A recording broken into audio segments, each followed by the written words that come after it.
Hello, I am Dishan Shah and I am here to show you the entire workflow, how to create your own model on Edge Impulse and how to deploy it on the Arduino Nano IoT 33. So this is the hardware that we will be using. As you can see, there's a display attached and this is the MLX sensor.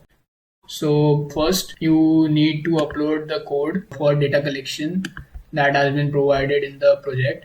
This is the code and I have already uploaded it. Next you have to open the CMD, copy this command to open the data forwarder.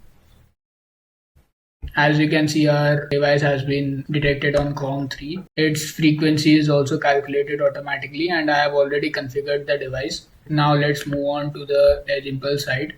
Here you can see that my device is online. This is my dashboard. You can see that I have selected the labeling method to this because this is for image classification models. I have selected this processor for latency calculations. If in case you think after collecting all the data that you need to rebalance the data set, like you have collected a lot of test samples or a lot of training samples and you don't want to manually crop or split the samples, then you can automatically click on this button and Edge Impulse will automatically convert all your data into 80:20 format. 80% of your total data will be included in the training set and 20% of it will be included in the test set. In the data acquisition, for recording new data, you just have to click on start sampling. So we'll just collect a small sample and I don't have any fever. We'll label it as healthy. I just put my finger on this and we can just start sampling. I am getting two peaks, that is why the remaining values are near to 0. Either I can like crop these values. I'll just remove these values. And now you can see that the remaining values are correct and they have been collected. So in this way you can collect and like edit your own data samples, and I would recommend you to collect at least 9 to 10 minutes of data. My collection is not equally divided. I have collected a lot of samples for no finger label, but you can collect samples equally. That will also help. You can also collect test data directly from this panel, or you can use the rebalance button to add test data later. Now we'll try to create an impulse. Using signal processing, you can extract features from the raw data. Use these various blocks to classify raw data into your labels that you want. So we will not be using the spectral analysis. We are using 2 Hz frequency and 500 milliseconds window size. So basically our model will take the temperature values from our device twice every second. So we will receive a sample value every 500 milliseconds, and the window size is how much time period each sample will be. So if the frequency would have been 4 hertz, then there would be 2 samples in the 500 millisecond window range. But because we are selecting the frequency range to be 2, there will only be 1 sample per 500 milliseconds window. So basically we are trying to classify each sample separately. We are not clubbing two temperature values together. Next, we will also not flatten the data. We'll directly use the raw temperature, and we want to use the object temperature as well as the ambient temperature, because that's the point, right, for making this model. The object temperature is also affected by the ambient temperature. So for the various ambient temperatures, your body will regulate its temperature values accordingly. We want both of these features. We'll be using a normal Keras classification block. We have say output features. So this is good. We'll save the impulse. Yeah. So now we'll move on to the raw data. So you can see here there are two features, raw and DSP. Right now we have not selected any DSP block, so the raw and process features are the same. And if you can see, the first feature is OTEM and the second feature is ATEM. That is why we are using raw data, so that we can directly input the values collected by our sensor into the feature matrix of the model, and the model uses this feature matrix to give inferences and give the probability values of each label. For each sample, it will give you how much probability it thinks it belongs to a particular label. To generate the features, you just have to click here.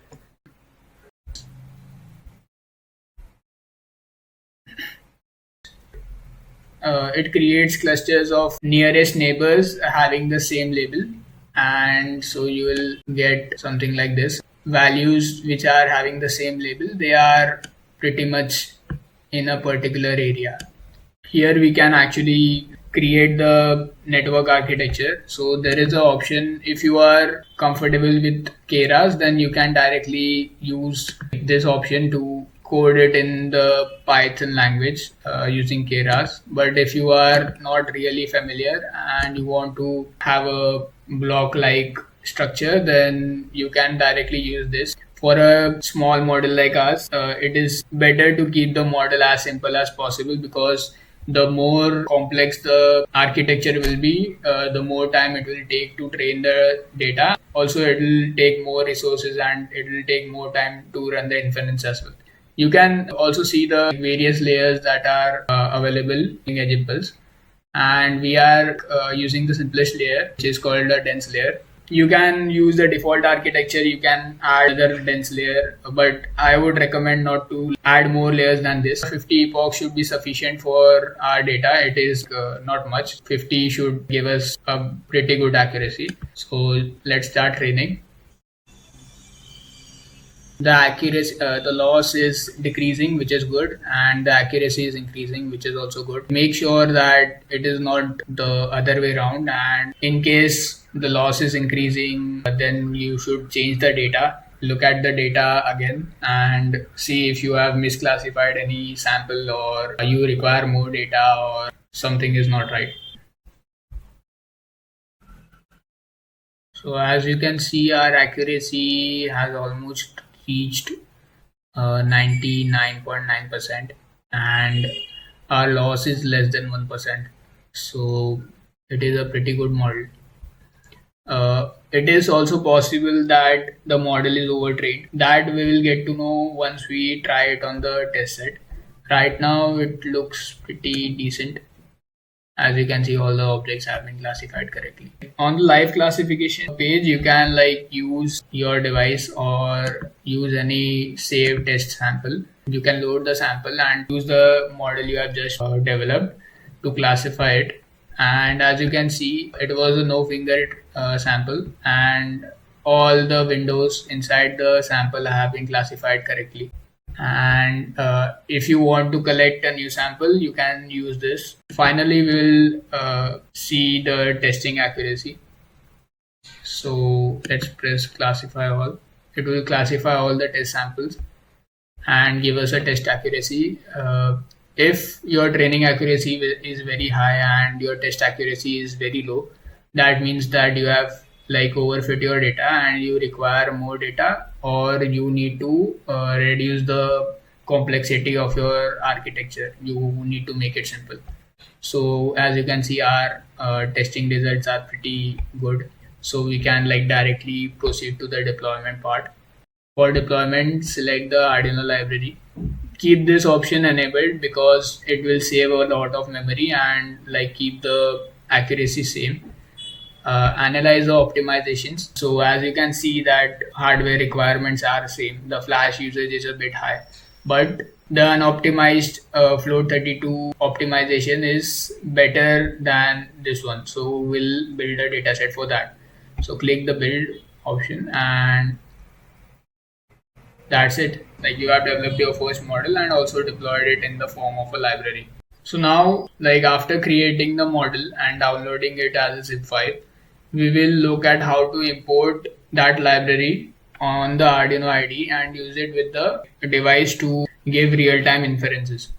So to include the library, go to Sketch, select the include library option and add the .zip file. Yeah, so just add it, open. Because I have already imported it, I am getting this warning. Once you have imported it, you will be able to see that library in the example. So this is the library for me. The code for inferencing is a modified form of the static buffer example. So I have opened the modified example, and you should find this on the project page on the Circuit State website. So as we can see here, I have opened the static buffer example on the right and our edited custom code on the left. If you remember, in this page, we had these raw features, right? So as I said that these were O10, A10. Taking advantage of this, you have to copy those features, paste them here in this feature array. You can directly run this example and it will tell you the inference on that particular sample. But as you can see, it is not live and it is just meant for testing the model. You will have to copy paste the features again and again. So we want to make it live. This is a constant array. So we have edited this feature list and made it float. And we know that it contains two values, O temp and A temp. So we have defined the size to be 2, and then we have used two objects to save the MLX object and ambient temperatures. We have done this because we want to display the temperature values on which the inference is happening on the display as well. So if I directly use this function, then because it is instantaneous, the value displayed on the display and the value on which inference is happening will be different. So we have saved it and we have saved that in the feature list, and then we have also used those same variables here, object and ambient, so that we can see on the display on which exact temperature values is the inference happening. So this is how it works. Like, it is a pretty simple modification. One thing to note is that we are being able to use this because we have used the raw feature block. If we use the DSP block, then edge impulse will need a lot of processing and the features will not be the same as taken from the sensor. Take care of that, because this might not work for complicated examples in which you might require DSP processing. Just upload it.